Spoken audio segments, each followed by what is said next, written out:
Bună ziua tuturor!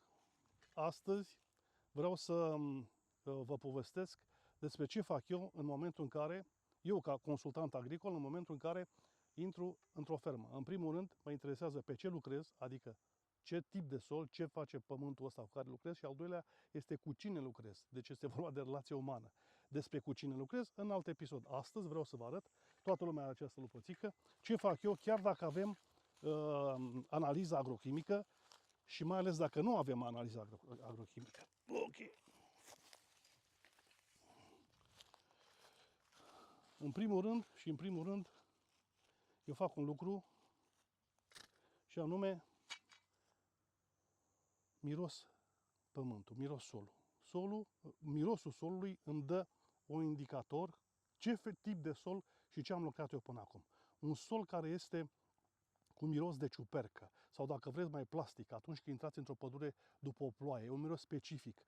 Asta înseamnă că biologia, microorganismele dumneavoastră, coloniile de microorganisme, bacterii, ciuperci, funcționează. Aveți un sol sănătos, un sol în care dumneavoastră cu siguranță a știut ce faceți.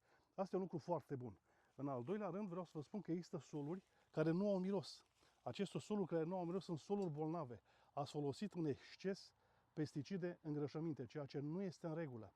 Trebuie neapărat să revizuiți, pentru că pământul are dinamica lui. Și să știți că, de regulă, se spune așa, că cei puțini nu ajunge, dar și cei mulți strică. Atenție la aceste aspecte.